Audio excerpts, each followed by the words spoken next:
ইংরেজিতে একটা কথা আছে রিলেন্টলেস, অর্থাৎ যে সমস্ত মানুষ কোনো কিছু শুরু করলে সেটা করার জন্য ডিটারমিন থাকে এবং কোনো অবস্থাতেই গিভ আপ করে না, যত চ্যালেঞ্জের সম্মুখীনই হয় তাদেরকে রিলেন্টলেস বলে।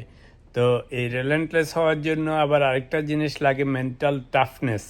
আমরা অনেকেই অনেক কিছু শুরু করি, খুবই উদ্যমের সাথে শুরু করি, সাহস করে শুরু করি, কিন্তু দেখা যায় সেটা আর শেষ করতে পারি না, কারণ এক পর্যায়ে এসে যখন বিভিন্ন চ্যালেঞ্জের সম্মুখীন হয় তখন আমাদের সেই সাহস চলে যায় বা আমরা গিভ আপ করি।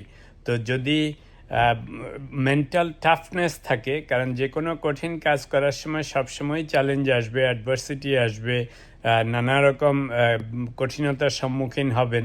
তো সেইগুলিকে যদি পজিটিভলি নেওয়া যায় তখনই মাত্র মানুষ সামনে এগিয়ে যেতে পারে। একটা কথা আছে যে গুড আর গ্রেটের মধ্যে ডিফারেন্স হচ্ছে যে কে কতটা মেন্টালি টাফ।